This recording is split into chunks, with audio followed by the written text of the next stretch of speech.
Gustavo Bueno, hijo predilecto de la misma, concejales de la Corporación Municipal, invitados, calciatenses, muy buenas tardes a todos. Desde hace unos días se respira en la ciudad el ambiente que precede a la fiesta. El ciclo festivo, en honor al santo, dio comienzo el pasado día 25 de abril y hoy, tras el reparto del mollete por todos los hogares, nos convoca uno de los actos más solemnes del año en la ciudad, el pregón, que será ofrecido por el filósofo calciatense don Gustavo Bueno Martínez. Pregón es promulgación pública de algo que interesa al común, pero también es discurso anunciador de una fiesta que incita a su participación. Este acto será proclama pública de una fiesta que llega, pero además, en manos de don Gustavo Bueno, contrastado Cicerón, será invitación a la alegría. Y sin más preámbulos, cedo la palabra al alcalde de Santo Domingo de la Calzada, don Javier Azpeitia Sáez.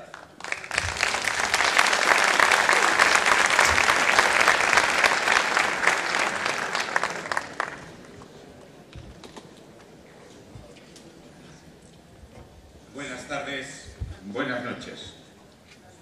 Querido calciatense, hijo predilecto de esta ciudad y filósofo don Gustavo Bueno Martínez. Queridos calciatenses todos, queridos asistentes, hoy todos estamos aquí reunidos en este nuestro Teatro Avenida en torno a este magno acontecimiento con el que después de haber concluido el día de la gaita y el tamboril y tras el reparto esta mañana del mollete, prosigue con este pregón el comienzo de nuestras entrañables fiestas del santo. Cada pueblo, cada ciudad tiene su fiesta, pero ¿por qué las de Santo Domingo de la Calzada son tan diferentes a todas? Ay, amigos, es que aquí está el santo detrás de cada celebración, de cada acto, de cada rito, de cada práctica o tradición, de las muchas que celebramos. Y es que no conmemoramos una leyenda o un mito o una quimera, sino que en cada conmemoración estamos dando testimonio de una historia real. Estamos reviviendo la gesta de un pasado glorioso, la historia de nuestro santo, quien supo dedicar toda su vida en beneficio de unos colectivos entonces llenos de peligros, como eran los peregrinos a Compostela, entre otros. Eran muchos los peligros, carencias y necesidades de la época. Estas tierras y sus gentes necesitaban de todo. Por ello se entregó nuestro santo a la práctica de la caridad. ¿Qué ejemplos de vida y sacrificios nos dejó el santo con su cristiandad manifestada en su espiritualidad, su caridad, su bondad, su laboriosidad demostrada a través de sus obras, instituciones y colectivos, teniendo que hasta granjearse los favores de los monarcas entonces enfrentados de Castilla y Navarra? ¡Qué gran santo nos fundó esta ciudad! ¡Qué gran santo nos ha transmitido hasta nuestros días aquel germen que a través de nuestras fiestas y de los colectivos que aún siguen vivos, y Dios quiera que estos sigan para toda la vida, relevando y transmitiendo nuestra querida historia y nuestro orgullo de pertenecer y ser de Santo Domingo de la Calzada? Nuestras fiestas nos afirman y renuevan, los enlazan con el pasado y con todo aquello que nos ha precedido. Los que vivieron aquí antes que nosotros, porque nuestras fiestas nos revelan y nos atestiguan en nuestra forma de ser, de sentirnos calciatenses. Porque en estos días celebramos la esencia de nuestro santo, su forma de vida, su manera de estar en el mundo, y a través de su herencia nosotros nos enfrentamos a nuestra propia identidad. Y es que somos lo que nos enseñó el santo, un pueblo generoso que acoge, que acompaña a todos los que vienen, sean peregrinos a Compostela o peregrinos por la vida. Su herencia nos identifica como pueblo orgulloso de nuestro pasado, de los valores que nos hicieron nacer como comunidad, de mantener inalterables los mismos principios que le condujeron al santo a establecerse y desarrollar su labor aquí, en esta tierra, en este bosque de encinas junto al río Oja. Nuestras fiestas, pues, nos reúnen en torno a nuestro asentamiento como municipio, a la esencia del santo como base de nuestro ser propio como calciatenses.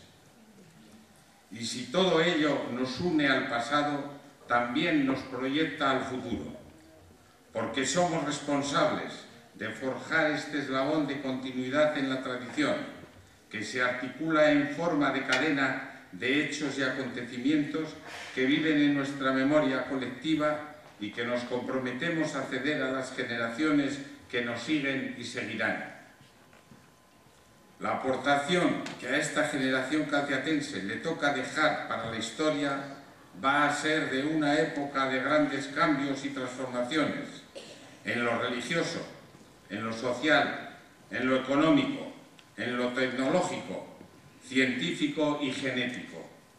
Pero sin duda estamos convencidos de que nuestras raíces históricas se transmiten intactas e inalteradas.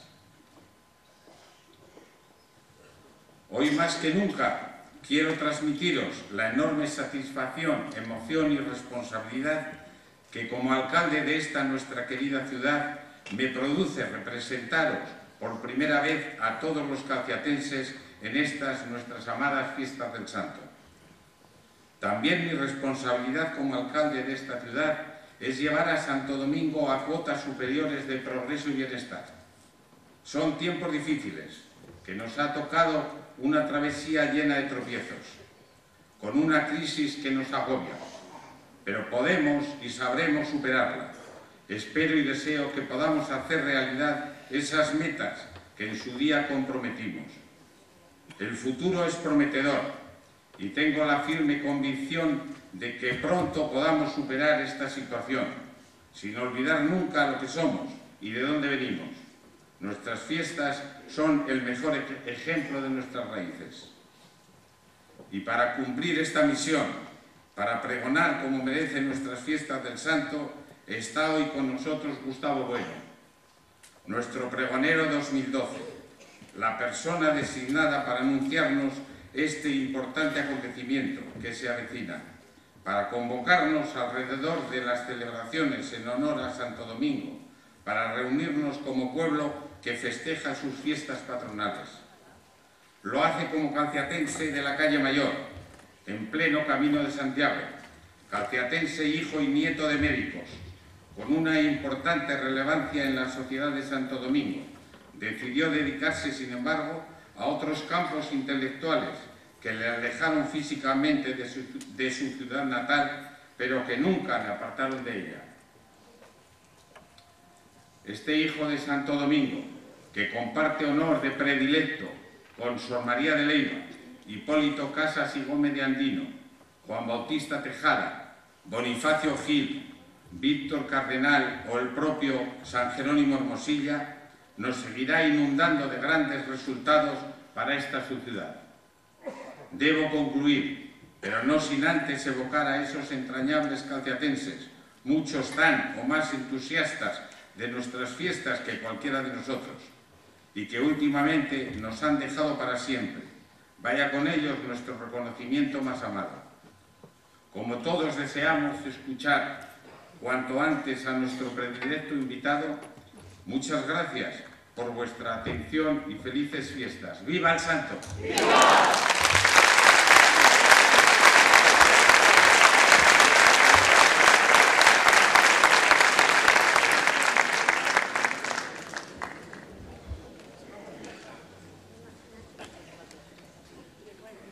No afirmamos nada extraño ni faltamos a la verdad si decimos que don Gustavo Bueno Martínez es uno de los filósofos españoles más importantes del último medio siglo.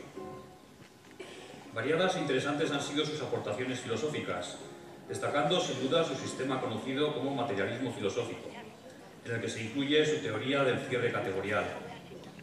Su obra y pensamiento han sido objeto de congresos, artículos, libros y tesis doctorales en España y fuera de nuestras fronteras. El profesor Bueno nació en el Camino de Santiago a su paso por esta ciudad el 1 de septiembre de 1924. Su padre, don Gustavo, así conocido por todos, fue de aquellos profesionales a tiempo completo que elevaron la medicina a cotas excepcionales a pesar de los precarios medios con los que por lo general se contaba en las primeras décadas del siglo XX. Formó parte de esa generación de médicos humanistas que ejercieron durante años en muchas ciudades y no pocos pueblos. Médicos que tras largas jornadas aún tenían tiempo para escribir textos científicos sólidos y fundados. Su abuelo, don Santos, también fue médico calciatense y descendía de una familia de organeros y relojeros de origen francés afincada en la ciudad. Hay que señalar que a pesar de ese ambiente médico, don Gustavo Bueno se decantó por las letras, yéndose a estudiar Derecho y Filosofía y Letras a Zaragoza. Don Gustavo Bueno siempre destaca que en la Facultad de Filosofía y Letras tuvo la suerte de recibir el magisterio de don Eugenio Frutos, una isla filosófica en el país, y que contó con compañeros como Constantino Láscaris, Félix Monge o Fernando Lázaro Carreter, con el que también coincidiría en Salamanca, esta vez los dos como docentes. En 1945 terminó su carrera en Madrid, rodeado de curas como él mismo señala, lo que le supuso un baño de tomismo. 2 años después, en 1947, leía su tesis doctoral. Concluida la fase formativa y durante la década de los años 50 permaneció en Salamanca, siendo catedrático del Instituto de Secundaria.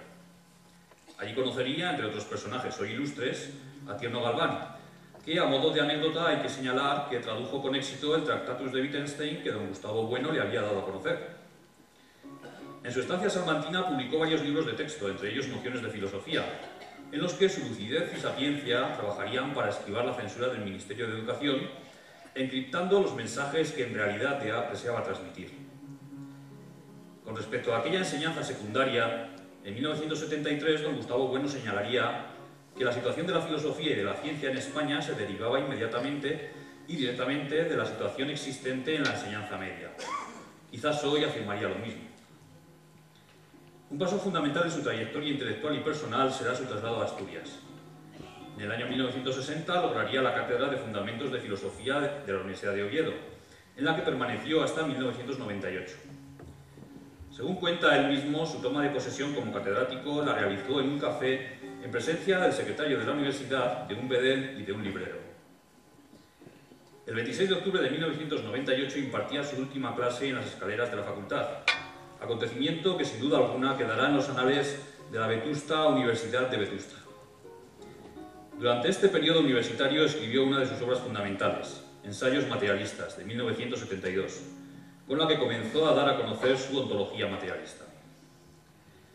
Su incansable labor intelectual prosigue en la actualidad a través de la Fundación Gustavo Bueno, creada hace 14 años, importante foro de pensamiento y reflexión humanística en el que la filosofía, como no podía ser de otra manera, es el tronco principal, sin desdeñar otros estudios centrados en las ciencias humanas o en la teoría de la ciencia. Quizás no sea este el momento para detallar el larguísimo acervo bibliográfico de don Gustavo, de más de 30 libros y 200 artículos. No obstante, es necesario señalar que en los últimos tiempos su sistema se ha ampliado a otros ámbitos más allá de la ontología o la teoría del cierre categorial. Como consecuencia de ello, han visto la luz una serie de obras que han despertado mucho interés y han acercado al lector, no filósofo, el cuerpo doctrinal de don Gustavo. Algunas han ocasionado cierta polémica, pues en ellas se tratan asuntos repletos de tabúes que solo personas como don Gustavo Bueno son capaces de desentrañar y desenmascarar. Son títulos como España frente a Europa, el mito de la cultura, Telebasura y democracia, el mito de la izquierda o el mito de la derecha. El éxito de estos libros también ha venido dado por el interés o curiosidad que despierta en muchos el análisis de las cosas de nuestro tiempo realizadas por un eminente y a veces mediático filósofo. Don Gustavo Bueno es quizá un inconformista, un realista o un materialista filosófico, pero lo que sí es seguro es que es un buen y entrañable calciatense, siempre bien recibido y querido en su ciudad. Terminemos con unas palabras suyas. La filosofía es mundana y del presente. En la vida cotidiana es casi imposible decir una palabra sin filosofar. Y tras esta presentación recibimos ya al pregonero 2012, don Gustavo Bueno Martínez.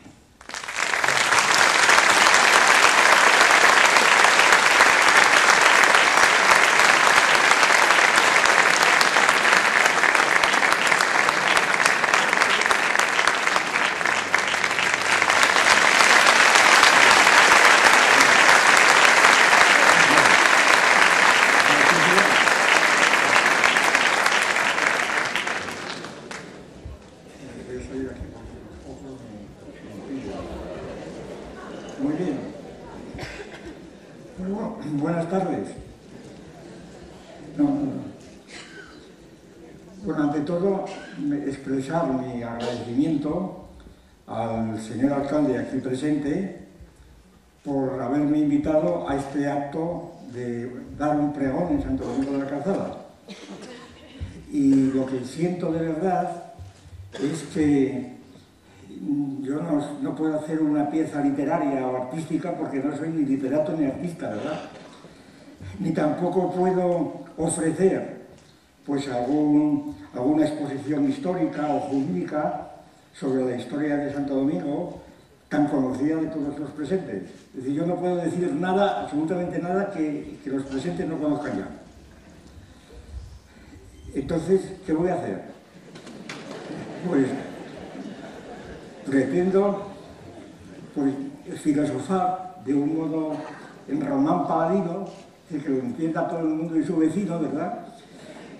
Un tema, a mi juicio, muy importante entre los miles que se pueden elegir. Vamos, yo he elegido esto porque me parece que tiene un interés extraordinario, y eso ustedes lo dirán al final, pero en fin. El tema es hacer una comparación, una confrontación entre estos dos asuntos que creo que son pertinentes al acto. A ver, Santo Domingo de la Calzada y el Camino de Santiago. Trato de confrontar estos dos términos. Y esta confrontación, pues no creo que sea nueva para nadie, al revés. Todo el mundo está completamente lleno de evidencias, de opiniones, cada uno tiene su opinión, hasta tal punto que esa es la razón por la que digo que yo no puedo decir nada nuevo, cualquier cosa que diga ya está presente. Entonces, lo que voy a hacer ante todo, lo primero que me parece que es imprescindible, es tratar de clasificar estas opiniones. Es decir, un poco establecer un criterio generalísimo de clasificación, tan general que se funda en lo que llamamos teoría de los todos y las partes, pero no hay cuidado que no voy a entrar en la teoría, simplemente utilizarla en los términos más comunes de la cuestión. Y entonces, utilizando estas nociones de todo y parte, pues yo creo que las perspectivas que pueden establecerse entre estos dos términos, Santo Domingo de la Calzada y el Camino de Santiago, son las tres siguientes, y nada más que las tres. Nada más que las tres que voy a decir. Primera perspectiva, primer grupo de perspectivas. Cada cual que vaya apuntándose a cuál le parece que se aproxima más a su pensamiento, ¿no? Primera perspectiva. Pues aquellas que consideran al Camino de Santiago como un todo que engloba a Santo Domingo de la Calzada como una parte suya. Y con una parte hasta cierto punto incluso pues, accidental, ¿verdad? Porque lo importante es el Camino de Santiago. Es decir, esta perspectiva pues, se funda sobre todo en hechos como los siguientes. Pues que el Camino de Santiago existía antes de Santo Domingo. Es decir, el Camino de Santiago existía siglos antes de Santo Domingo. Y que además Santo Domingo fue fundado, como todo el mundo sabe, ya digo, yo no voy a decir nada nuevo que no se sepa, al revés. Entonces Santo Domingo se fundó en el Camino de Santiago, e incluso como una especie de punto de ese camino.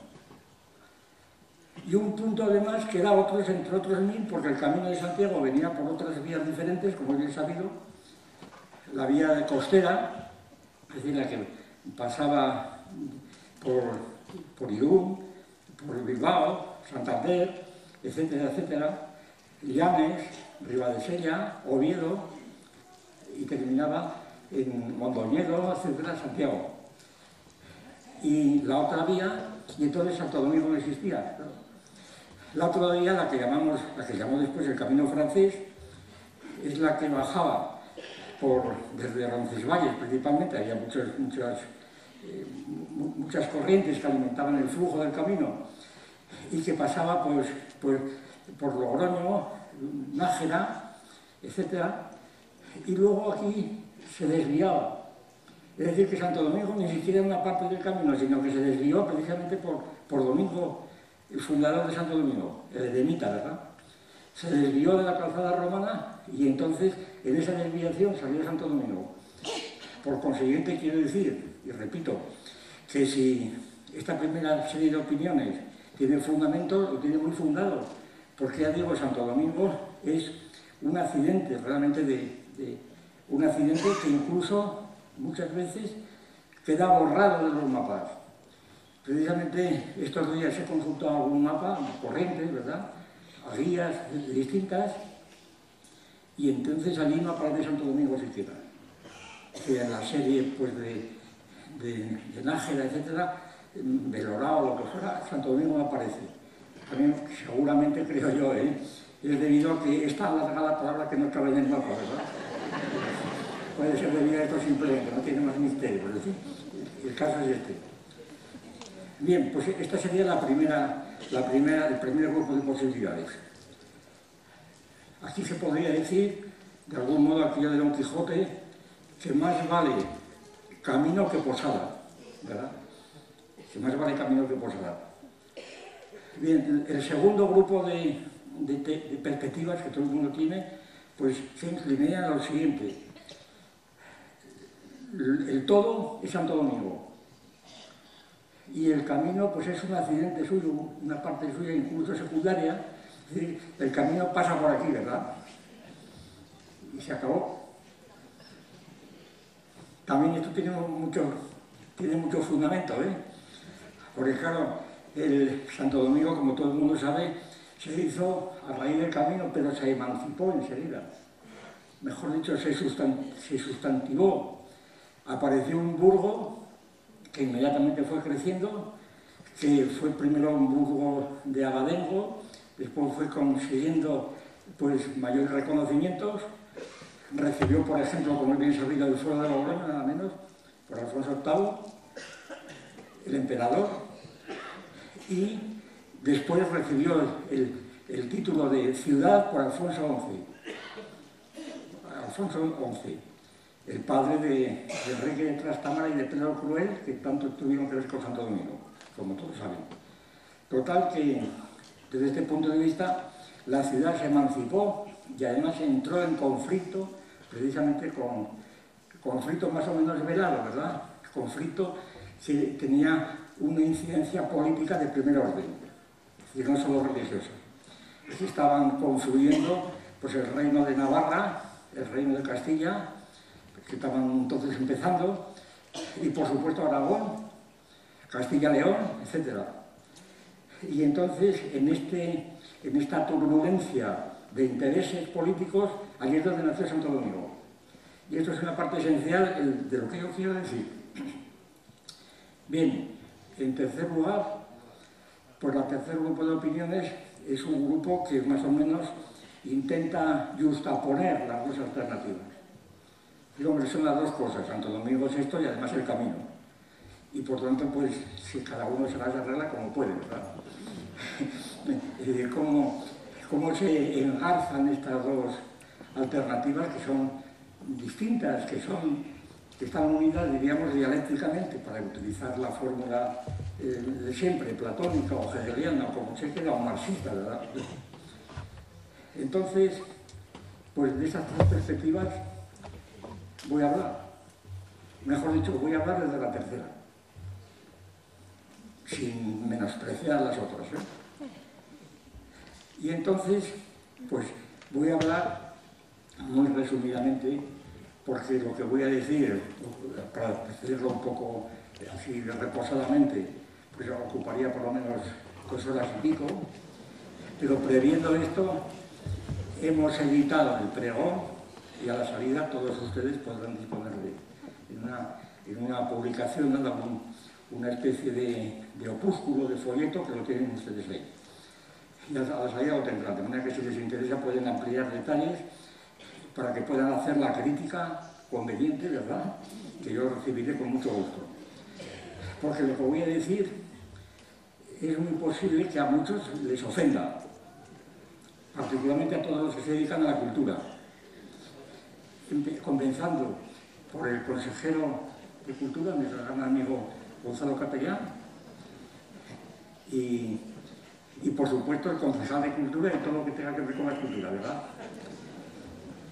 Bien, con esto me voy a meter a fondo, pero a fondo, no con su persona, sino con lo que representan. Y entonces, porque es algo ininteligible, y yo por lo menos no entendí lo que es eso. Ahora ustedes quizá lo entiendan mejor, como natural. Bien, y el aspecto, vamos, el orden de tratamiento de estos problemas voy a pasar el siguiente.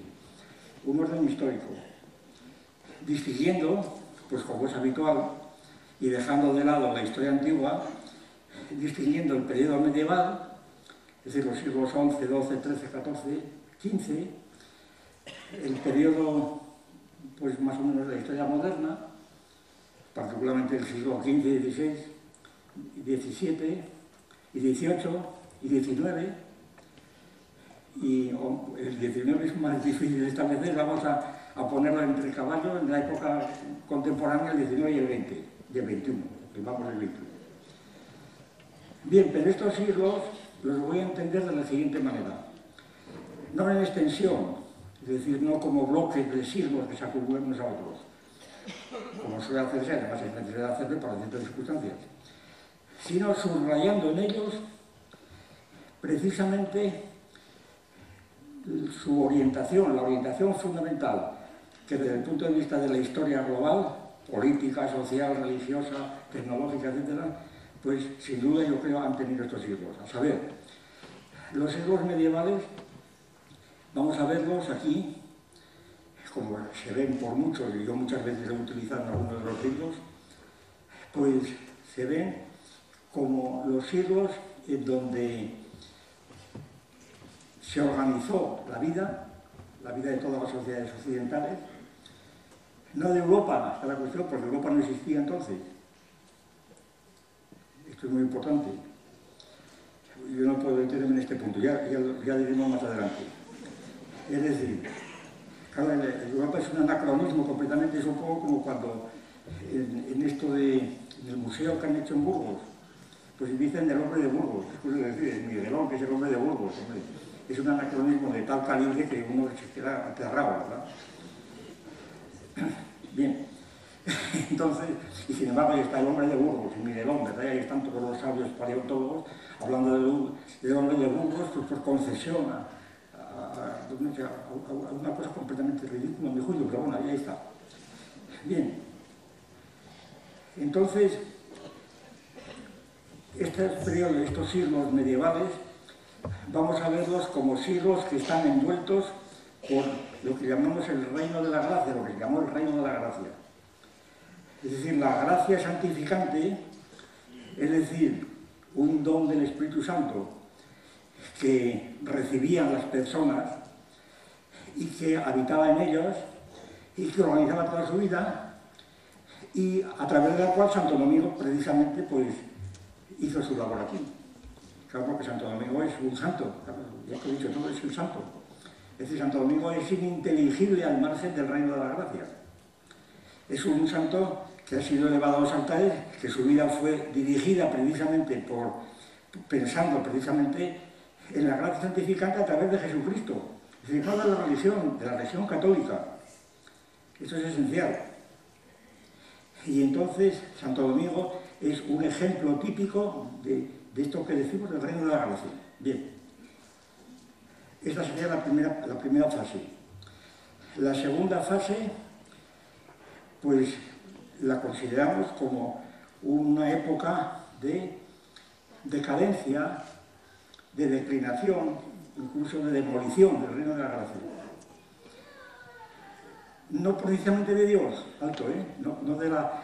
Es decir, la modernidad es el ateísmo, eso es falso, totalmente falso. Es decir, los grandes paladines que se consideran de la época moderna, pues qué sé yo, pues el canciller Bacon, Descartes, ¿verdad? Los grandes filósofos del siglo XVII, Leibniz, todos ellos demostraron a Dios por activa y por pasiva, ¿verdad? Y entonces no es que Dios se hubiera eclipsado, lo que se eclipsaba era la religión católica o cristiana. precisamente a través, sobre todo, de la Reforma protestante, la Reforma de Lutero, Calvino, Enrique VIII, etc. Es la época, y que culmina con la Ilustración, la llamada Ilustración del siglo XVIII, que culminó con la Revolución Francesa. Y aquí sí ya tomó enteramente un rumbo pues, racionalista, un racionalismo que nadie sabía lo que era, y lo siguen sabiendo, pero muchos todavía hablan de la Ilustración y se consideran ilustrados, pues la Ilustración fue un nombre propagandístico que se dieron ellos mismos, ¿verdad? Somos ilustrados.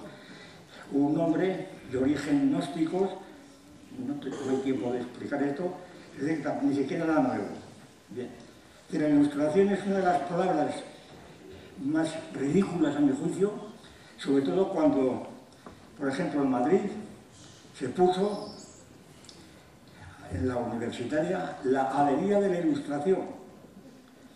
Y los que por allí pasean, algunos nombres o prohombres muy conocidos, cuyas palabras no quiero citar para no interferir aquí con asociaciones políticas, ¿verdad?, se consideran ilustrados, es decir, racionales, progresistas, porque están más allá del progreso.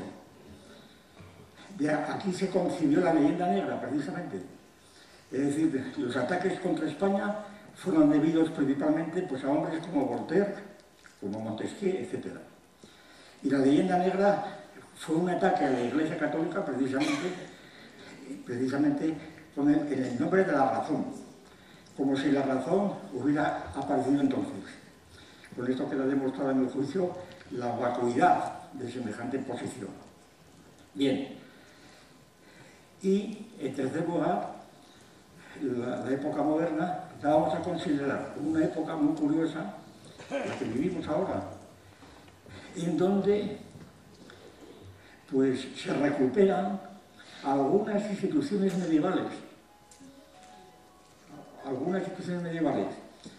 e incluso instituciones pues, tradicionales del Reino de la Gracia, pues se recuperan de algún modo, por lo menos se respetan teóricamente, aunque se asaltan las iglesias, los crucifijos, etc., sin embargo se respetan, en nombre de la tolerancia, que efectivamente empezó en el siglo XVII.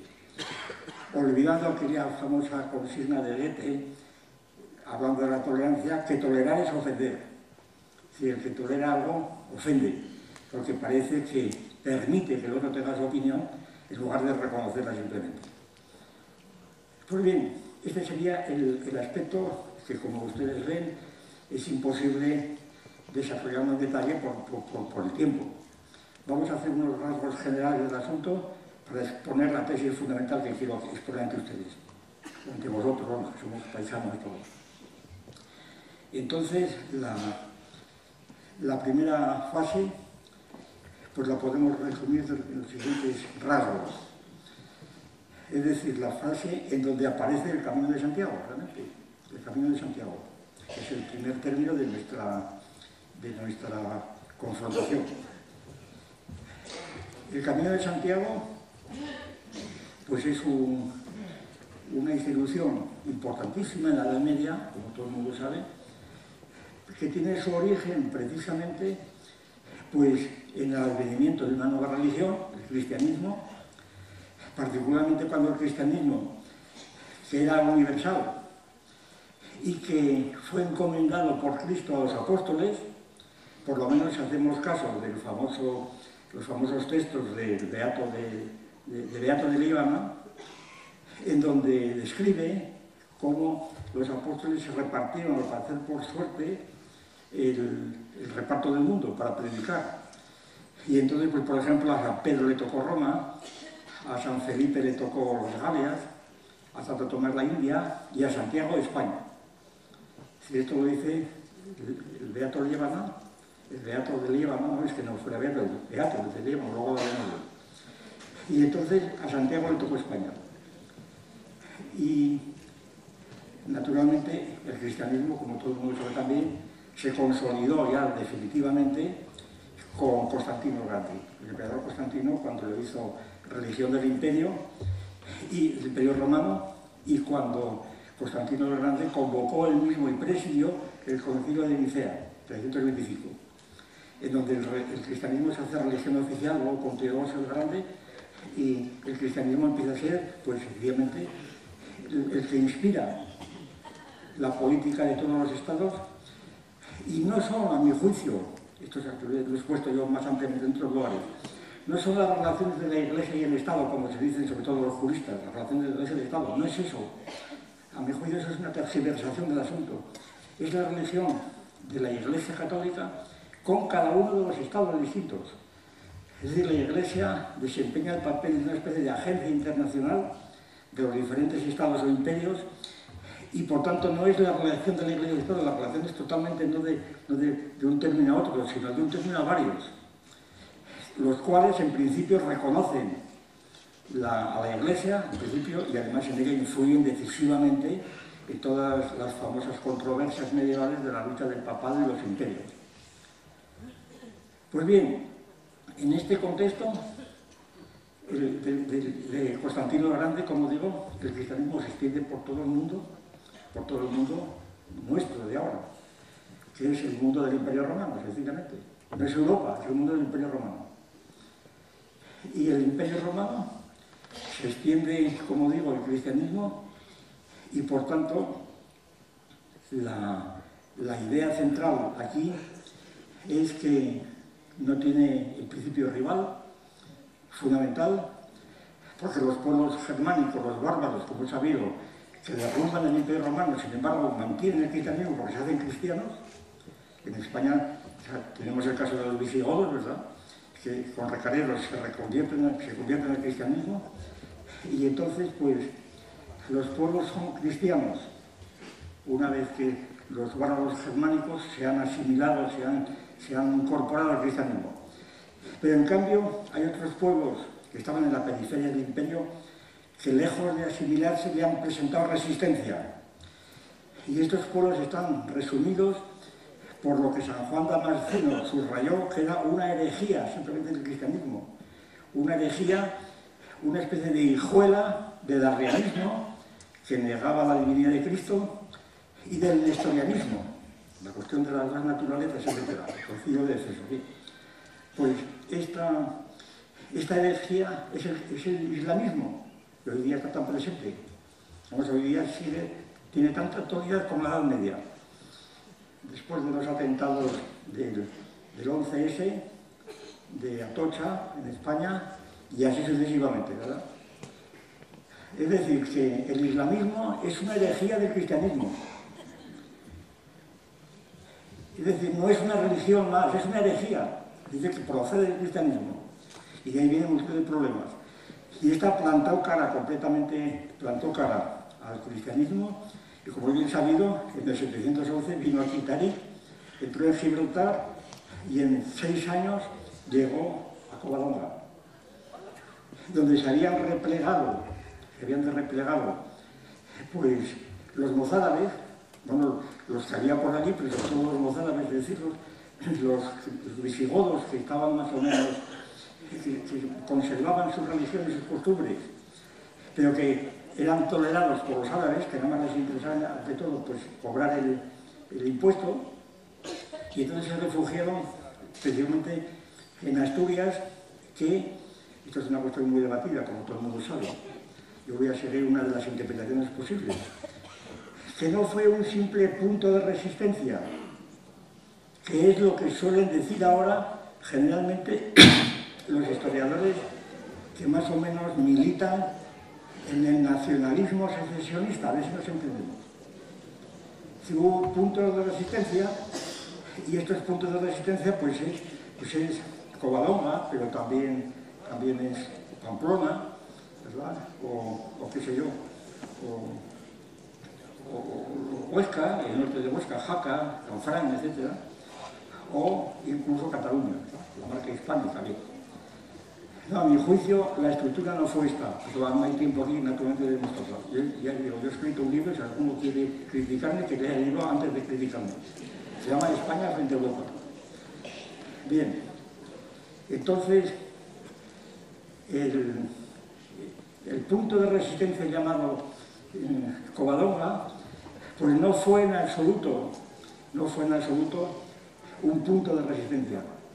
fue una plataforma de ataque de una violencia insospechada, que calculó que únicamente se podían detener a los árabes con una fuerza igual y de sentido contrario, que además estaba dentro de los planes del cristianismo, que era ser religión universal.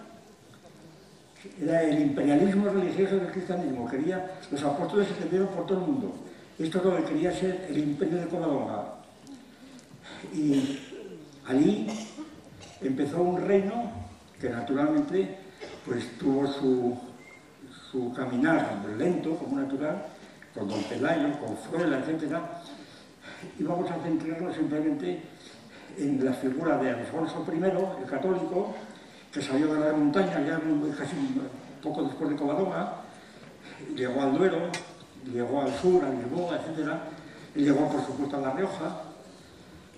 Después, incidentes. La figura más importante para nuestro asunto es Alfonso II. ¿Por qué? Porque Alfonso II fue el que inventó el Camino de Santiago, precisamente. Sin Alfonso II no existiríamos nosotros como calcetenses. Alfonso II ocurrió un hecho realmente sorprendente, y es que hubo una revelación que en Galicia, un sitio que luego se llamó Compostela, en donde apareció pues un sepulcro iluminado que calcularon que era el sepulcro de Santiago, nada menos. Como había estado en la corte de Alfonso II, bueno, antes de que fuera destronado por un golpe de estado del hijo bastardo, un hermano suyo que era Mauregato, que era de origen musulmán, por eso era moro, diríamos, aunque los de moros, la denominación fue posterior, fue cuando ganaron de Tolosa. Pero en fin, Mauregato había destronado a su hermano, y en la corte de Pravia, pues, donde estaba Adosinda, estaba Beato de Líbana, precisamente. Y Beato de Líbana es uno de los personajes más interesantes en esta historia, porque se conserva de él el famoso himno a Santiago, donde dice que Santiago es la cabeza refulgente áurea de España. Es la primera vez que aparece España como una unidad, pero esto, claro, a los historiadores pues vascos, catalanes, gallegos, etc., les molesta muchísimo, porque dice, España es una invención de las Cortes de Cádiz, por ejemplo, dicen, ¿verdad? Pero ahí está el asunto, el himno de Beato, que es auténtico, ¿verdad? Es decir, que no está discutido por los filólogos. Entonces, como he sabido, Alfonso II, que por cierto se escapó aquí donde vivía su madre Munia, que era la alavesa, ¿verdad?, que era de por aquí. Entonces hubo una especie de armonía preestablecida. Yo aquí no entro ya cómo se produjo el asunto, pero lo cierto es que Teodomiro, el obispo de Villa Flavia, cuando le comunicaron que se había aparecido el sepulcro de Santiago, que claro que le había tocado a España, entonces se lo dijo rápidamente a su rey, que era Alfonso II, que ya dominaba bastante, dominaba pues prácticamente todo el Cantábrico. Y entonces Alfonso II pues vio, seguramente tuvo la revelación de ver que había una oportunidad ahí de primer orden para encender un foco de atracción que pudiera compensar pues a lo que estaban los musulmanes haciendo con las peregrinaciones a la Meca, ¿verdad? Y que no se podía desaprovechar esta oportunidad. Total, que fue el primero que con un gran séquito fue desde Oviedo hasta Compostela. Y allí hizo una iglesia que después volvió a reedificar otra parecida, Alfonso III, el Magno, que ya recibía el nombre de emperador, y de aquí nace el Camino de Santiago. Y el Camino de Santiago, abreviando ya mucho, ¿qué ocurrió? Pues el Camino de Santiago, el primero que lo recorrió fue Alfonso II, claro, con su séquito cuando fue de Oviedo a Santiago. Y este Camino de Santiago, pues naturalmente venía de Oviedo, en donde se conservaba la reliquia del Salvador. Y por eso los caminos de Santiago, cuando se fueron confluyendo y cuando se hizo el camino francés, del que luego hablaremos, cuando llegaban a León, pues se aconsejaba que fueran a Oviedo porque decían, el que va a Santiago, no del Salvador, es porque visita al criado y se olvida del Señor. Desde ahí esa confluencia de caminos. Bueno, total, es que el camino de Santiago empieza a crecer hacia atrás, empieza a crecer a medida que van expansionándose el reino Astur-Leonés, la corte Marcha-León.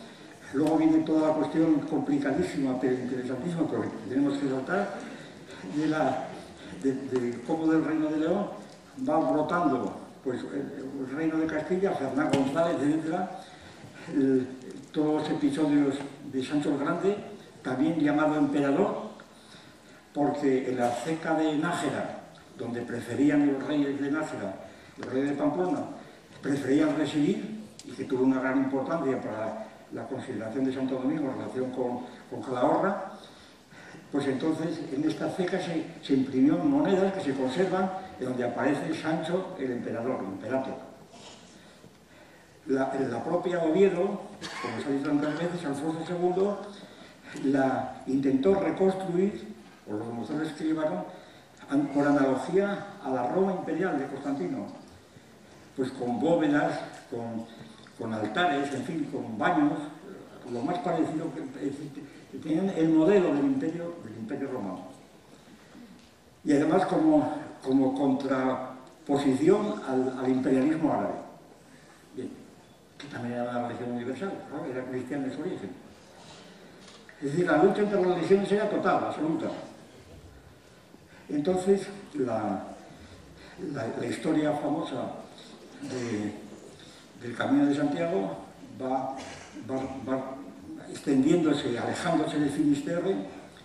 El camino, claro, el camino lo funda Alfonso II cuando va a Santiago y cuando vuelve.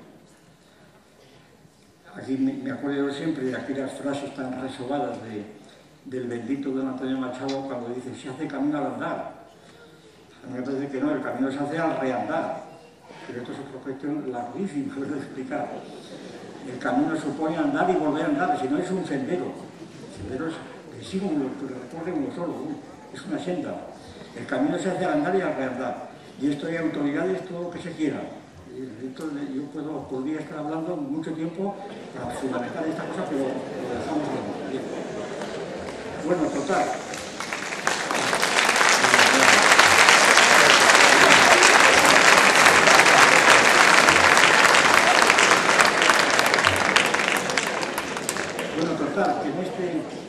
Que en esta ampliación hacia atrás del Camino de Santiago llegamos pues nada menos ha pasado ya la batalla de Tamarón, 1037, cuando aparece realmente Fernando I, que también se llama el emperador, que es el que entierra a Sancho a su padre en León, ahí se conserva, da el fuero de León, etc. Y aquí, como todo el mundo sabe, Fernando I reparte el reino entre sus hijos. A Alfonso VI, pues le toca, después de todo el problema que hubo con Benito XII, todo el mundo lo sabe, el juramento famoso de que no había intervenido en la muerte de su hermano Sancho, cuando Zamora. Total, Alfonso VI tiene que huir a Toledo, amigo de Al-Mamún, pero muere Al-Mamún y entonces toma Toledo y ahí se corona en 1085 como Imperator Totius Hispaniae, emperador de toda España. Como ustedes ven, estoy subrayando la idea del imperio que está presente en todos los reyes, desde Covadonga hasta Alfonso el Sabio y después. Cosa que no quieren reconocer absolutamente estos historiadores, sobre todo nacionalistas, digo para desenmascararlos, ¿no? Pues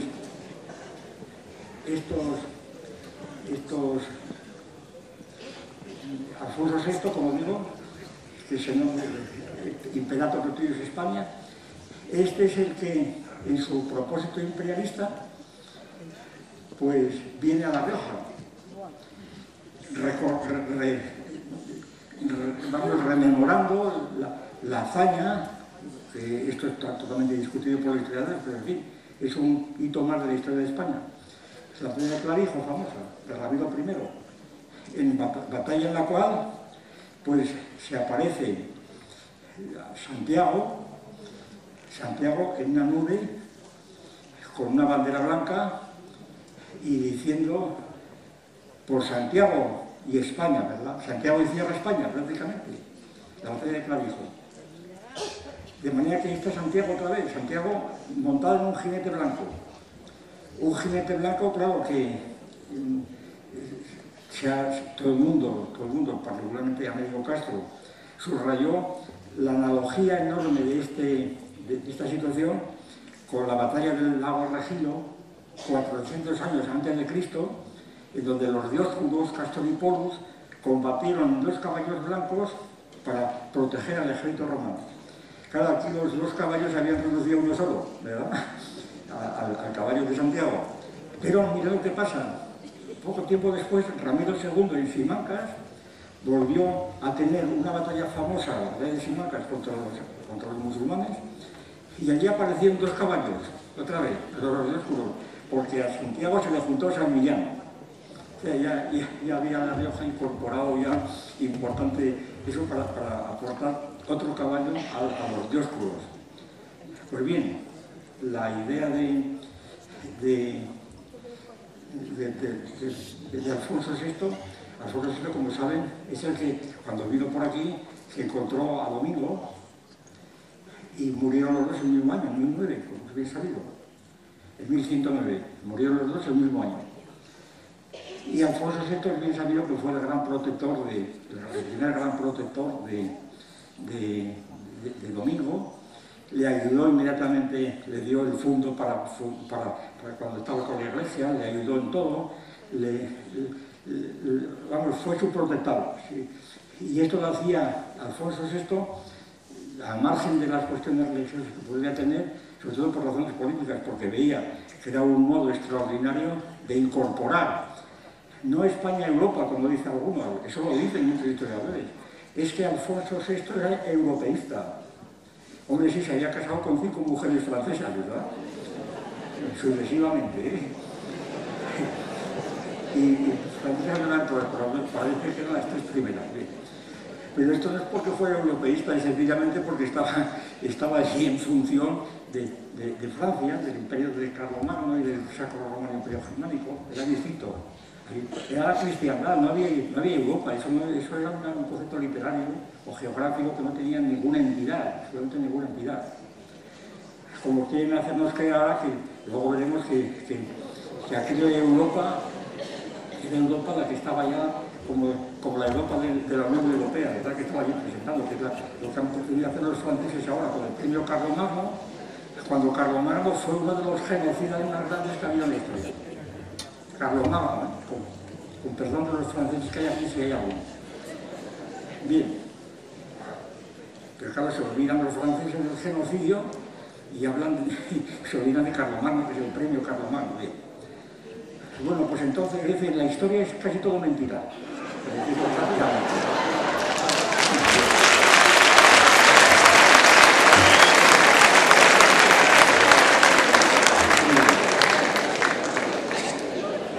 Pero sin embargo hay un hilo de la historia que tiene su verdad, que es la que procuramos sacar, ¿verdad? Bien, pues entonces, ¿qué ocurre? Pues que es en este contexto, cuando todos sabemos que, ya lo hemos dicho antes, Pedro I, Alfonso XI, la necesidad, etc., cuando empieza precisamente a crecer Santo Domingo, se hace un burgo ya serio, ciudad, y empieza un poco los conflictos con Compostela y con otros sitios. Me limitaré a interpretar el famoso milagro del gallo y la gallina como un indicio de esta competencia, porque el milagro del gallo y la gallina pues no es un milagro de Santiago, ¿verdad? No es un milagro de Santiago, señores, ¿alguno me escucha por allí? La demostración es la siguiente, que ya el famoso Tejada, en la historia de Santo Domingo de la Calzada, 1702, pues allí enumera los milagros de Santo, varias decenas, y distingue con capítulos distintos el milagro 55, milagro del ahorcado, y milagro 56, milagro del gallo de la gallina. Ahora bien, son dos milagros totalmente distintos, que en el relato completo se confunden. El milagro 55 es el milagro del ahorcado, es decir, la pareja que viene de Colonia, donde sea, llega aquí, cuelgan al mancebo en la horca, van a Santiago y cuando vuelven, pues ahí está la cuestión. Vamos a ver, si estaba muerto lo resucitaron, pero también se puede interpretar como milagro de Santiago, que lo tuvo durante 3 meses, por ejemplo, que duraría el camino a Santiago, lo tuvo, pues, lo sostuvo, como fuera, pero no murió, no fue resurrección, pero vamos a conceder que fuera resurrección. Lo importante es que el milagro del gallo y la gallina lo hizo Santo Domingo, no Santiago. Fue un milagro de resurrección, además de animales, no de hombres, de 2 animales. Y todavía el propio Tejada, en un milagro anterior, el 54, relata el milagro del gallo y la gallina, pues atribuyéndole a un moro. Un mancebo de Rioja, dice, estaba en un reino moro y allí el centinela estaba en una mazmorra, escuchó que hablaba con Santo Domingo y le pedía que le liberase de él. Y entonces se lo dijo al rey moro. Y el rey moro, que estaba trinchando un gallo, es decir, que no era el gallo del corregidor, era el gallo del moro, ahí dijo: tan pronto va a salir, o podrá salir este mancebo, cuando este gallo, como este gallo eche a andar. Y entonces el gallo se llenó de plumas y empezó a carear. O sea, aquí el milagro del gallo de la gallina está atribuido ni siquiera al Camino de Santiago, sino a los moros. Y el milagro del ahorcado, entonces está atribuido en otras referencias, pues no a Santiago, sino por ejemplo a la Virgen María, en el caso de Alfonso el Sabio. Es decir, que las fuentes son totalmente distintas. Bueno, vamos a ir terminando este punto.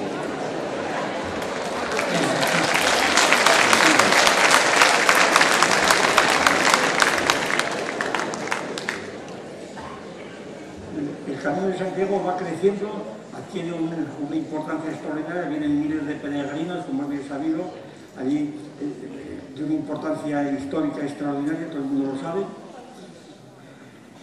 Pero viene el siglo XVI, yo creo que sobre todo el cisma protestante y la reforma de Lutero, que rompió, claro, la unidad de la Iglesia cristiana, rompió el cristianismo, y entonces empieza un ataque violentísimo de todos los países protestantes, diríamos, Inglaterra, Holanda, etcétera, contra el Camino de Santiago, considerándolo como un camino indigno de ser recorrido por una persona cristiana. Dice Lutero, por ejemplo: esto que creéis que está enterrado allí, ¿acaso es un perro y no Santiago, verdad? Es decir, no hay ninguna razón para aceptar esta superstición, y esto sin cesar, ¿verdad? Por otra parte, el camino, esto fue lo principal, pero también la propia evolución del camino. Al camino vendían pues ampones, venían ladrones, venían pícaros, etc. Y aquello se fue desprestigiando, se cerraron hospitales en Holanda, se prohibió en Holanda venir al Camino de Santiago. Felipe II empezó a exigir la filiación de los peregrinos. Total, que aquello fue degenerando, el ataque fundamental fue en el siglo XVIII con la Ilustración, como digo, y el Camino de Santiago pues quedó reducido pues a una especie de tradición de algunos católicos, digamos, conservadores, tradicionales, pero sin importancia. Se reforzó otra vez en el siglo XIX, cuando León XIII, cuando hubo un descubrimiento famoso de unos restos ahí en Compostela, entonces volvió otra vez a redefinirse el camino como un camino de la gracia, etc. Y ahí es cuando el camino se recupera un poco, y luego en el siglo XX pues efectivamente se recupera como en la situación que está actual, se recupera notablemente si se compara con los años 30 de antes de la guerra. Bien, ¿qué pasó en esta época? Pues pasó simplemente, para decir en dos palabras, lo siguiente, que empezó la recuperación, digo, empezó a redefinirse no como itinerario espiritual en el reino de la gracia. Ir a Santiago era ir a un camino que luego conducía naturalmente a la gracia santificante. Empezó a redefinirse el camino como itinerario cultural europeo. Itinerario cultural europeo. Aquí empezamos con la cultura. Itinerario cultural europeo. Esto apareció sobre todo, pues, después de la guerra. En los años 60, precisamente fue el Ministerio de Turismo, entonces, dirigido entonces por Fraga, por Manuel Fraga, inspirado por Fraga, Manuel Fraga, quien dijo que había que reevaluar, había que poner en valor, decimos hoy, había que reevaluar el Camino de Santiago, no llamando el Camino de Santiago, ni siquiera Año Santo. El Año Santo se inventó el título de Año Jacobeo, lo de Santo desapareció. Queda itinerario cultural europeo, de manera que entonces el camino quedaba bajo la administración de los ministerios de turismo de toda Europa. El Consejo de Europa se reunió, aceptó esto, llevó una bandera a Santiago, en fin, todas las cosas que todos recordamos ya porque son muy recientes, y entonces todo se reorganizó y el Camino de Santiago quedó en ser un primer itinerario cultural europeo. Lo de primero se lo inventarían ellos, porque la ruta de los megalitos, sabes que me dicen mucho de ella, pero sí. Entonces, la idea de la rehabilitación del camino, en ese sentido, tiene que ver con la cuestión de la Grecia y la cultura. Es lo siguiente, vamos a ver si se entera. No, porque hay un grupo con la gente que no se entera de nadie, ¿no?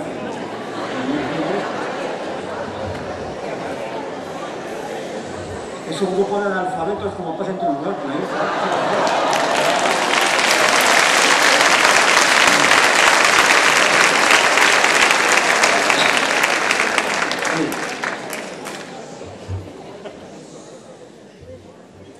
Cultura. Esto es esencial, ¿eh? Esto es lo esencial que voy a decir.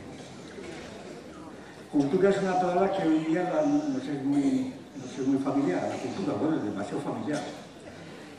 Y la palabra cultura tiene dos sentidos fundamentales. Uno muy tradicional, que viene del latín, de Roma.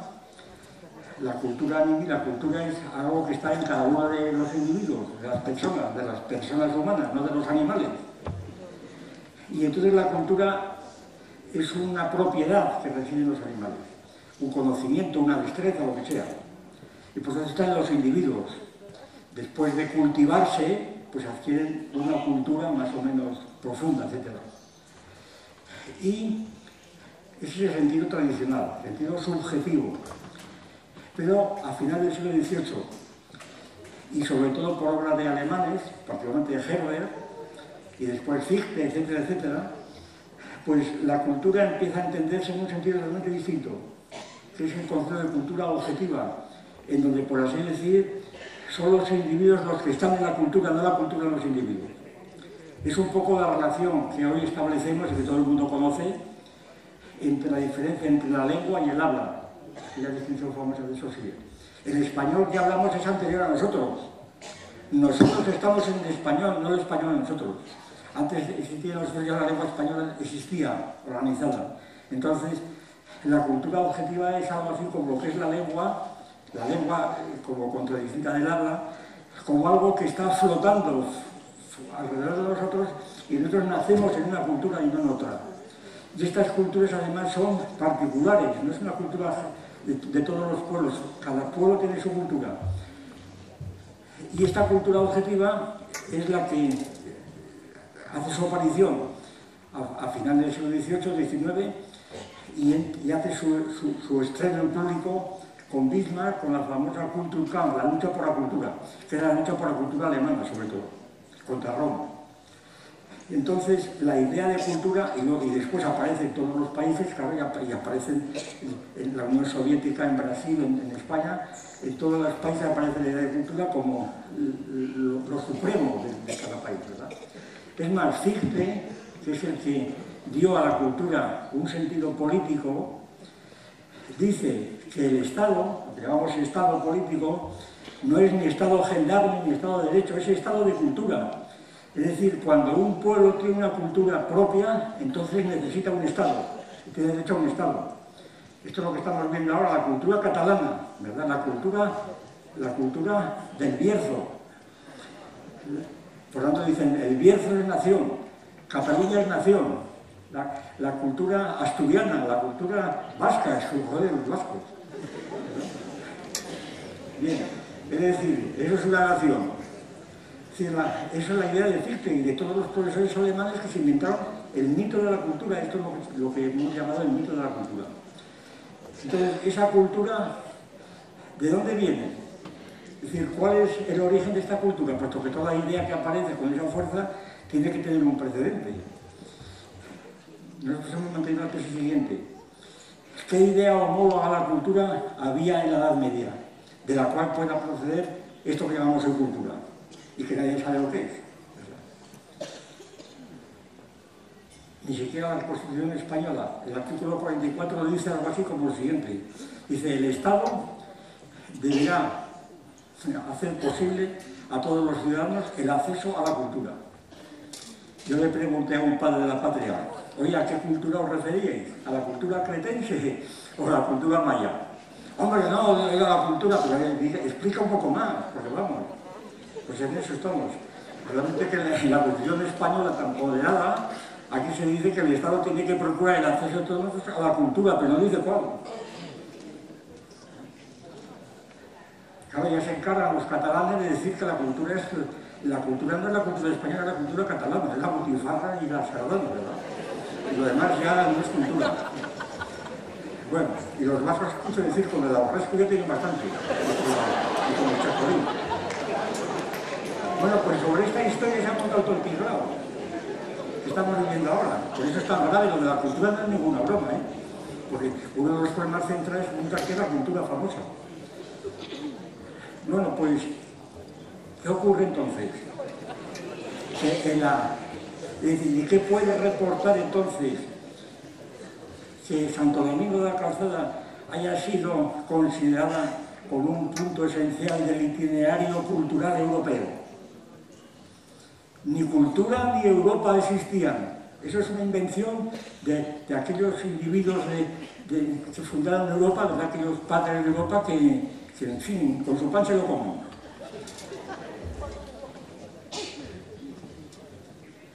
¿Qué puede reportar a Santo Domingo el ser un punto del itinerario cultural europeo? Desde luego, Santo Domingo queda reducido a una parte del itinerario, ¿no? Porque lo importante es parte del itinerario. La sustantividad que pueda tener Santo Domingo desaparece. Si en las instituciones distinguimos un aspecto ideológico o filosófico, digamos, un aspecto tecnológico, la carpintería que tiene estas instituciones, pues desde el punto de vista de la carpintería nadie niega que la consideración de Santo Domingo como parte del itinerario europeo es muy importante porque puede atraer peregrinos de otros países, subvenciones y demás, por supuesto. Y podemos además definirnos, Santo Domingo, que es el punto 550 kilométrico, Santiago, ¿verdad? El punto kilométrico del camino del itinerario europeo. Bien.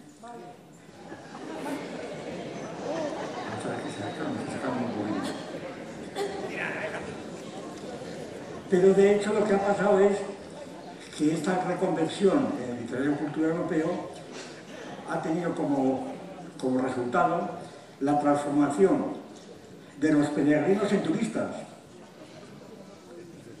Peregrinos en turistas. Y entonces lo que es difícil, lo que no quien entienda es cómo un peregrino puede ser turista, ¿verdad? Claro, ya se ha añadido, es turista cultural. Como si eso no resolviera, es turista cultural, todavía peor, ¿verdad? No, eso ya es el colmo. es que es un turismo cultural, pero ¿eso qué es? Es decir, el turismo cultural, la agricultura es cultura, claro que es cultura. Y más, yo me acuerdo cuando se tradujo el libro El mito de la cultura, citado antes me parece, al alemán, los profesores de la Facultad de Filosofía de Maguncia de Mainz me pusieron, en plan irónico y muy simpático, un cartelón que habían sacado de unas fincas que ponía Kulturen, Verboten, Treten, que era prohibido entrar en las culturas. Las culturas eran los cultivos, ¿verdad? Era el dueño de la finca había puesto prohibido entrar en mi cultivo, que no me fastidio en mi cultivo. Pues, Kulturen, Treten, pues el Verboten, Kulturen, Treten, prohibido entrar en las culturas. Ahora, cuando habla de la cultura, ¿quién considera que el Ministerio de Agricultura no debe estar incluido en el Ministerio de Cultura? Claro, la agricultura. Y el Ministerio de la guerra es una de las formas de cultura más importantes. ¡Qué horror la guerra! Somos pacifistas, la guerra no existe, como les decían este verano en el curso de Santo Domingo, ¿verdad? Es resolución de conflictos, no existe la guerra. Bueno, pues muy bien, lo que usted quiera, pero entonces, ¿para qué fabrican cañones, misiles, etcétera? Es para resolver conflictos, bien. Total, que lo que no se entiende es cómo puede desacralizarse el Camino de Santiago con el nombre de cultura, de una cultura especial, que es lo que llamamos cultura circunscrita, que es lo que administra el Ministerio de Cultura y la Consejería de Cultura, que en el fondo viene a ser prácticamente el folclore de cada autonomía, ¿verdad? Porque naturalmente es prácticamente la cultura, el folclore de cada autonomía. Y eso es la cultura, porque naturalmente no vas a poner aquí, teniendo a ratos de los herreros, una obra de Calderón, ¿verdad? O una obra de Lope de Vega, esa que la pongan en Santander o donde sea, ¿verdad? Y entonces, claro, cada autonomía tiene su cultura y hasta tal punto está esto completamente grabado que no hay forma de discutir con nadie, es imposible. Vamos, esto cualquier consejero de cultura o ministro de cultura me excomulgaría nada más que oyera esto. Aunque yo he invitado a muchos consejeros de cultura que nos digan de una vez qué entienden por cultura. Bueno, es una conferencia. Bueno, termino ya.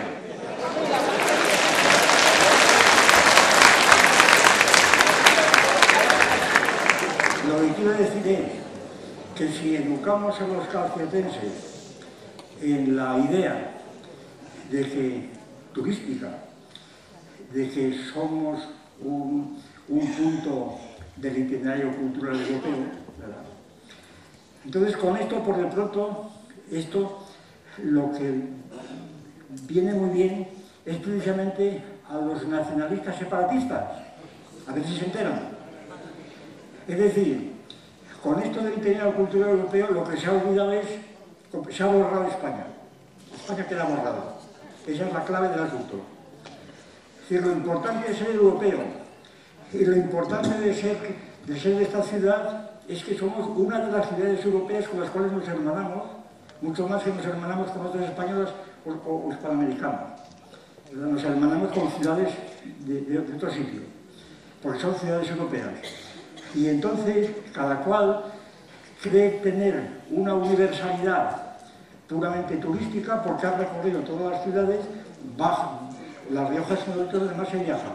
Ahora yo me temo que esos viajes no sean puramente turísticos, eso es, turístico. Voy a hacer turismo cultural, que consiste en ir, lo que dice la guía de y ya está, ¿verdad? Bien.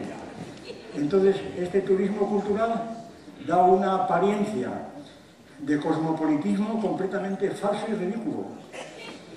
Y la situación de Santo Domingo, yo creo que hay que verla en el sentido de que si Santo Domingo tiene una dimensión universal, no es por ser una ciudad entre otras miles de ciudades europeas, sino por haber pertenecido a un imperio que era universal y que fue universal y que fue demolido por otros imperios.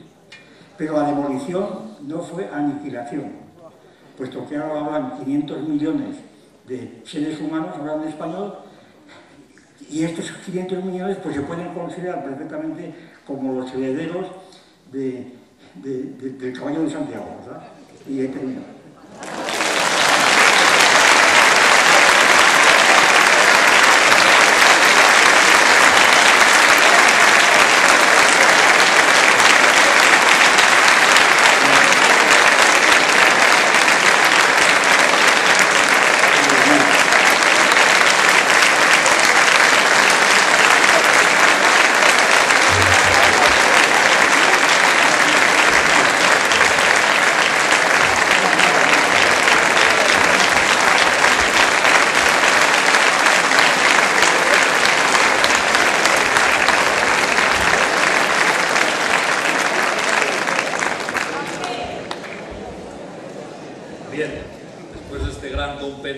histórico y filosófico, la Banda Municipal de Música interpretará una selección de Rioja Alta en honor al Reucre.